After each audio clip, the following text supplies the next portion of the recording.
ચાણસ્મા મામલતદાર તથા નગરપાલિકા તાલુકા પંચાયત તંત્રએ પાણી ભરાયેલા વિસ્તારોમાં મુલાકાત લીધી.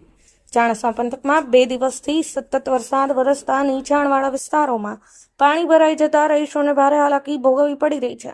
ત્યારે આ અંગેનો અહેવાલ મીડિયામાં પ્રસિદ્ધ કરવામાં આવતા તાત્કાલિક અસરથી ચાણસ્મા મામલતદાર નગરપાલિકા તથા તાલુકા પંચાયત તંત્ર દ્વારા સ્થળ પર મુલાકાત લઈને પાણીનો નિકાલ કરવાની નગરપાલિકાને સૂચના આપી હતી. હવામાન વિભાગ દ્વારા કરાયેલી આગાહીને લીધે સમગ્ર ચાણસ્મા પંથકમાં સતત 2 દિવસથી વરસી રહેલા વરસાદને કારણે ચાણસ્મા શહેરની અંદર આવેલ નીચાણવાળા વિસ્તારોમાં રૂપેશ્વર રોડ, ઇન્દિરાનગર, ભદરિયા પીર તથા સુરાણી વાડી તથા સિનેમા રોડ પર વરસાદી પાણી ભરાઈ જતા રહીશો તથા રાહદારીઓને ભારે હાલાકીનો સામનો કરવો પડી રહ્યો છે.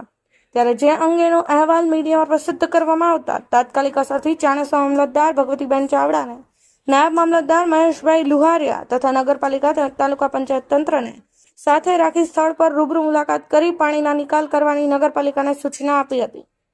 પ્રવીણભાઈ સથવારા, પાટણ ન્યૂઝ 24, ચાણસ્મા.